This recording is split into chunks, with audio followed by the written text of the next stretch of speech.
শ্রেয়া। এটা ছিল 100 day mini blog চ্যালেঞ্জের 5th ডে। তো আশা করি তোমরা সবাই ভালো আছো। আজকের দিনটা শুরুই হয়েছিল একদম মেঘলা আবহাওয়া দিয়ে। তো এমন আবহাওয়ায় সকালে খুব পোহা খেতে ইচ্ছা করছিল, তাই ব্রেকফাস্টে নিজের জন্য বানিয়ে ফেলেছিলাম একটু পোহা। খাওয়া দাওয়া শেষ করে একটু বাইরে বেরিয়েছিলাম বাজার করার জন্য। ফেরার পথে একটা টক দইয়ের প্যাকেটও কিনে নিলাম। আজকে সবচেয়ে মজার ব্যাপার ছিল, আমরা 3 জন মিলে একসাথে রান্না করার প্ল্যান করেছিলাম। আমার দায়িত্ব ছিল সবজি কেটে দেওয়া। জানো তো, এই দুজনের সঙ্গে আমার সম্পর্ক অনেক দিনের। আমাদের বন্ধুত্ব আর বন্ডিংটা সত্যি অনেক গভীর। নিজেদের মধ্যে ছোটখাটো ঝগড়া হলেও কখনো একে অপরের ওপর রাগ করে থাকিনি বা খারাপ ব্যবহার করিনি। হয়তো এই কারণেই আজও আমরা এত সুন্দরভাবে একসাথে আছি। সত্যি বলতে ওদের নিয়ে যতই বলি ততই কম বলা হবে।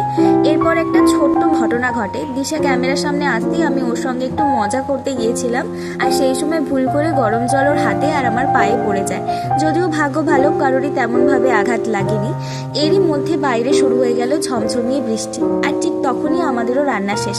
আজকের মেনু ছিল ভাত, পটল আলুর কষা, পটল ভাজা, আলু ভাজা আর সঙ্গে ফ্রেশ স্যালাড। বিকেলের দিকে আবার কিছু দরকারি জিনিস কিনতে বেরিয়েছিলাম।